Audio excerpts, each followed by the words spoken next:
If I'd have to pick one single aspect of One Punch Man that I think gets way too little credit, it's every single villain aside from Garou. Garou's very loved, as he should be. He's one of the 3 best characters in the series.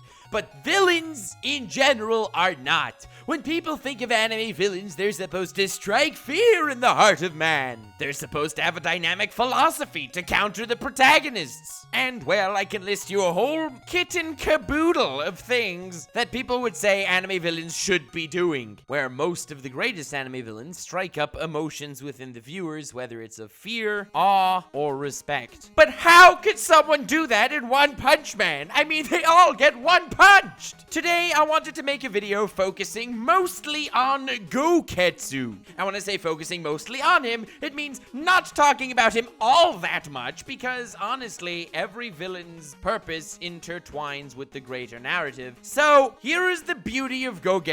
Here is why he is potentially one of the most underrated anime villains of all time, aside from Ojama Yellow. Before talking about the character himself, you have to realize the absolute scale of the introduction of literally any anime villain.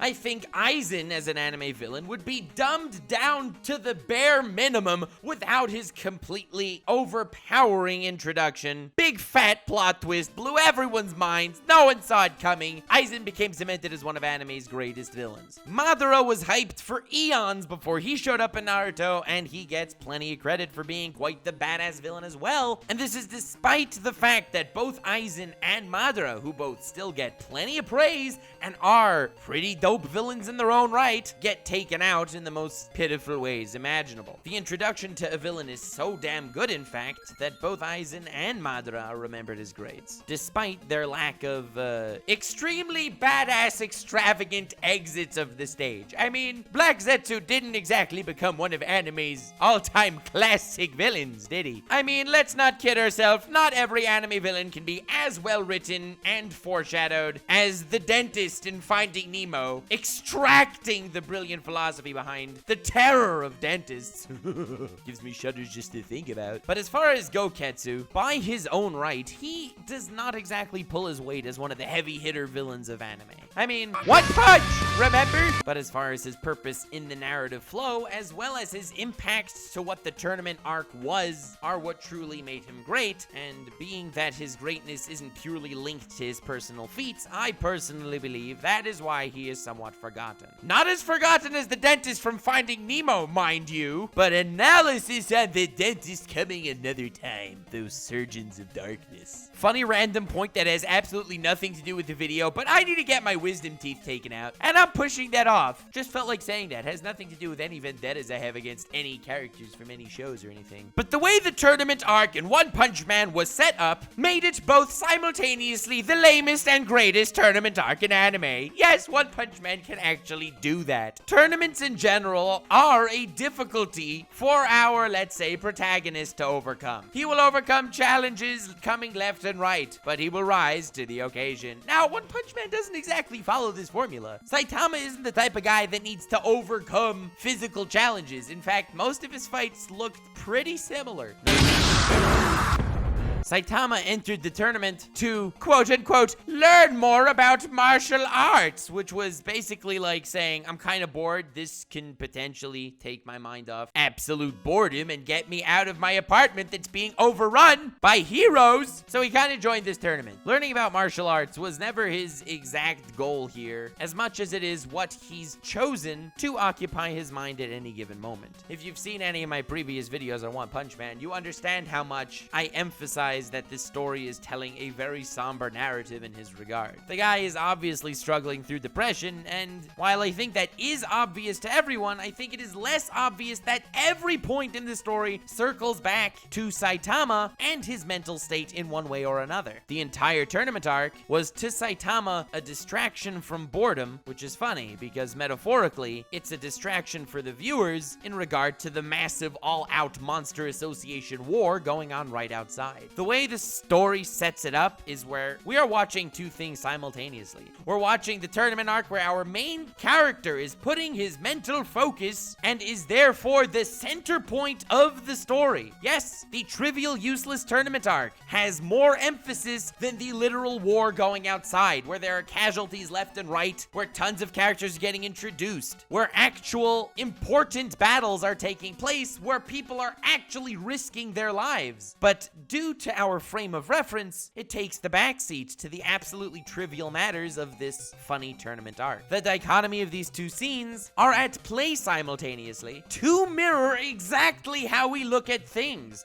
We could look at something absolutely trivial that grabs our attention, and the greater picture of what's actually going on in the world is lost before our very eyes. We could literally be watching ReZero and we'll be arguing over who's best girl. Is it Rem or is it Amelia? And no one will even notice that best girl is obviously Roswell, and this isn't even a debate. All of reality is constantly being filtered through every single one of our own individual consciousnesses, and therefore, what becomes in the foreground of importance is decided completely subjectively. Losing the forest for the trees is literally what this tournament arc was in the grand scheme of the current narrative arc. So to reiterate in one sentence, Saitama's story arc is a tale of a man who feels absolutely futile, and the tournament arc is an arc that in the grand scheme of things is also absolutely futile. Of course, Saitama is competing in this tournament, whereas literally everyone he cares about is outside, killing or being killed. It's so easy to delude yourself and to hide what's actually important due to the far more pressing trivial matters of brushing your teeth twice a day. Okay, I'm beginning to realize I have a problem. And that's exactly the story that the tournament arc was pushing the entire time. For example, Suiryu is a character that honestly I would like to talk about more in depth, but this is Goketsu's video. As you can clearly see, I'm doing a lot of talking about Goketsu, but Suiryu is a character who very much seems to embody Saitama's philosophy. I mean, he's a dude that wants to be strong because fun. It's fun to be strong. Saitama wanted to be strong to be a hero for fun. The major difference is the idealistic difference between the two. Saitama always had a passion for his very own ideology, whereas Suiryu did not. They both wanted to be strong for the sake of fun, but Saitama sought fun through justice, whereas Suiryu seeks fun through complacency. Now, fun fact, everyone! Wow, it's almost like the writer of One Punch Man is a complete genius, because if you take an even slightly closer look at this philosophical debate between these two ideologies, well then you come down to the exact same bare bones purpose of the story arc. They both have the exact same mindsets, the exact same aspersions, and the exact same goals. But the core underlying difference between them gives them a completely different outlook on everything. Saitama only fights seriously-ish against Suiryu when Suiryu starts making fun of the ideal of heroes. That's when Saitama lets his wig get blown off his head, and that's the first time we've seen Saitama genuinely passionate about anything in the series, aside from complete commodity. It was because he witnessed Suiryu, a person who lost sight of what's important for the trivial, that allowed him to open his own eyes to the fact that what he's doing right here is trivial in regard to a greater importance, i.e. the war going outside. This is kind of when the tournament arc ends and Saitama starts slapping himself that all this time he was caught up in this stupid tournament where he basically learned that martial arts is just people trying to look cool, which, by the way, is a certified fact. No offense to anyone doing martial arts, but I met a brown belt that's only a brown belt because they learned different forms and stances and shiz, but they can't fight for crap. Anyway, we don't need to talk about Saitama's brilliant philosophical deduction in the regard to the martial arts, but this awakens Saitama to a greater purpose past his own tunnel vision at the tournament. It made him realize that there's more going on, but even more than that, in Saitama's mind right there, the world of the trivial before his eyes converged with the world of the crucial surrounding him. And at this very moment of convergence within Saitama's mind, the outside world and the tournament arc converge as well. that is the introduction of Goketsu. Goketsu is a slap in the face to naive reality. To anyone who believes that they'll just follow their own jovial path, not paying attention to the carnage surrounding them because the trivial matters they're looking at envelops their entire reality. Newsflash, fam, it will converge, and that convergence in metaphysical form is what Goketsu represents in One Punch Man. Immediately, when this outside world crashes into our own beautiful mental paradise that we've established for ourselves, we each have several options. Now, obviously, the path we are taking is incorrect. At least, to an extent, it is not gonna get us to as high as we can go, just bumbling along hunky-dorily. It is, however, to remain stagnant in your own mind and to not change, even though that severely will limit you. So, option one in this precise situation would be you do you. Just keep doing your own thing, bruh. Option two. Now that the world basically attacked you, you have a very radical option you can take that can potentially get you to a much higher place, but negate who you yourself are. And option three is to reevaluate your own life and your own philosophy, and there on out decide on growth via other options that have yet to cross your mind. This is what I call the Crossroads of Naivete. So now, what does Goketsu do when he shows up? Completely annihilating the sanctuary-like mindset of the tournament arc, and especially Suiryu, who within the tournament arc further embodies and represents this ideal of a sympathy towards his surroundings in regards to the naive mindset he sees himself. Goketsu gives everyone three options. Well, essentially not. Essentially, he only gives them one option, but his one option can be interpreted into three options on an individual level. Now, option A, Suiryu does not change his philosophy. He stays the man he is. However, now that he's been hit by the outside world, his mental state will be forever shaken.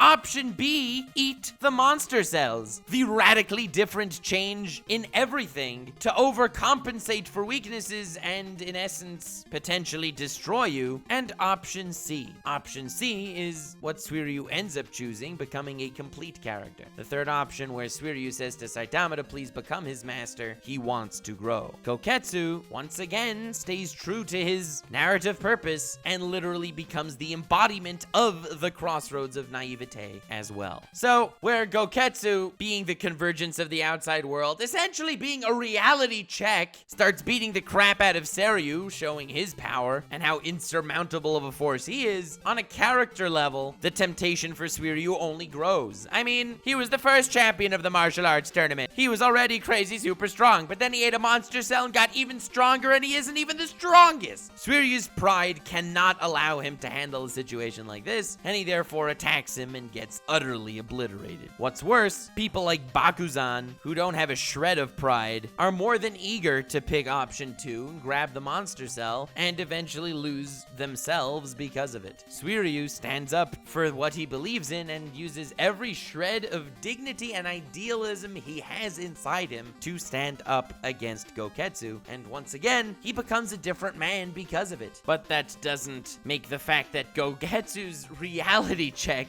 is completely overpowered. Suiryu, for all of his pride and all of his self-confidence, is utterly defeated. He becomes a ragdoll in regard to Goketsu. Goketsu does not just slap him, he slaps him. That's how big the power difference between the two of them was. It would be like a fight between, I don't know, Nemo and the dentist on land. And the dentist also has a flamethrower and a stand and can fly. And also Nemo's blind. That's the power gap here, fam. That's not just the power gap between these two fighters, but that's the power gap between naivete, especially when coupled with pride in said naivete, versus a really healthy reality check. Not to mention the fact Suiryu begins to look up to the heroes beside him. Yes, he's far stronger than they are, but he begins to respect their ideals, and he can see why not only do they hold value, but they're a crucial ideology for him to possess as well, despite the fact that they are both far weaker than he is. So then, after all said and done, Goketsu leaves. Suiryu's absolutely defeated, as well as the heroes that were fighting by his side, and Saitama shows up. Saitama is the only character, well, aside from Goketsu right now, that annihilated Suiryu, that made Suiryu rethink think himself. And Saitama says, "Who did this to you, fam?" "Well, I'll go take care of the garbage." Now, I realize that there are some extra manga chapters or whatever that show the fight between Saitama and Goketsu,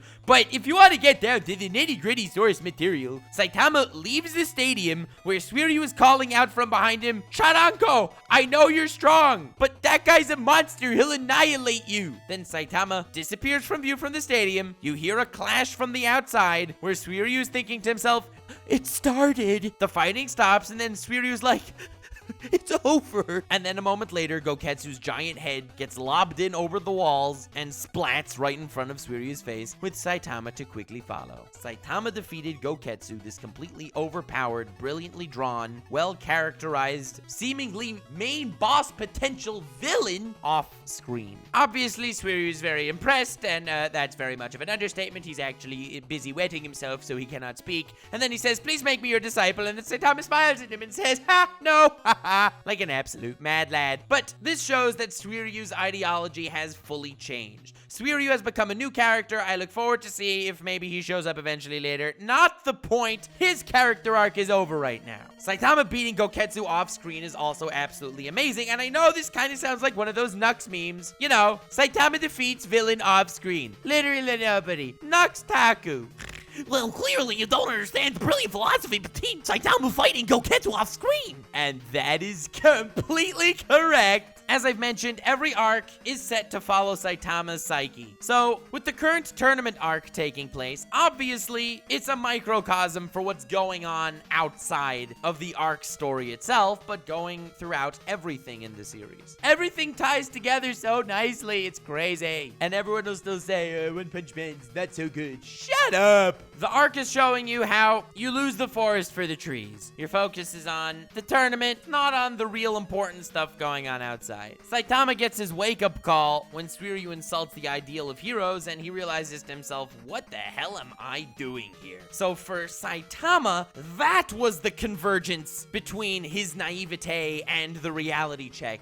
Goketsu is not! Goketsu is only this reality check embodiment in regards to Suiryu and the overall tournament arc itself, but not Saitama. Saitama lets his wig get blown off. That's the convergence between his reality and this false one he's crafted for himself, purely due to his naive perspective of what's going on. So Saitama showing up now and beating Goketsu off screen not only fits in regards to Goketsu's narrative purpose to Saitama, but it fits in nailing down Saitama's overall story in the entire series. The one point that every arc hammers home again and again and again, because it doesn't matter to Saitama when it comes to the convergence of the outside world and his personal bubble. Saitama will be unaffected no matter how many throngs of monsters appear before him and attack him with One Punch Man-esque humorous attack like the Fart Beam of Doom. You know, Fart Beam of Doom will not work on Saitama. In regards to Saitama himself, he's wallowing in boredom and loneliness. And that's why Goketsu, who's this cataclysmic convergence of reality to falsehood, literally doesn't affect Saitama in the slightest. Saitama's affected more by the convergence of ideals against Suiryu, because the idea of being a hero is the idea of helping other people. It's not the idea of fighting for oneself. That is the ideological difference between Saitama and Suiryu. Saitama wants to be a hero for fun, while Suiryu wants to be strong for fun. Once Saitama got metaphorically slapped by the fact that him taking place in this tournament right now is not following that ideal of hero, that's the wake-up call he needs, because him feeling bad that he wasn't outside taking down monsters, well, that's purely for others. To himself, it means nothing.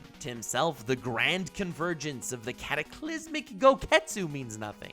He's just a fly he can swat off screen. And when I say fly I can swat, I specify can swat. I don't say Goketsu's like a fly off screen, because as we know, Saitama has a problem with flies. I made an entire video on the philosophy of mosquitoes in One Punch Man, goddammit. If this show does not garner respect for you by this point from my videos, goddammit, I'm doing something wrong. Link in the description and at the end to the mosquito analysis, because it's a dope video too. But this is the beauty of Goketsu. This is why Goketsu is one of the most underappreciated anime villains I can remember. I say remember, even though we're just seeing him right now, because I already feel like he's forgotten. I feel like the moment he's killed off screen, at least canonically off screen, is the moment he was disregarded as as a major player. But no! His purpose is so much more. His purpose is not only in regards to Suiryu and the rest of them, in the whole philosophical trash bag that I've mentioned before, but in regards to Saitama, it further emphasizes his lack of passion in this regard. His lack of self-care, that even when these two realities converge, it still means nothing to him. He is, however, moved when someone challenges his ideal of what makes a hero. This is why Saitama is one of my favorite anime characters of all time, and why One Punch Man is my third favorite anime of all time, potentially second. Goketsu is also a villain that I don't think should be forgotten, and it would be unfair to forget him. You do realize that his philosophical quandary that he's placed Suiryu in is literally something that happens to us relatively often.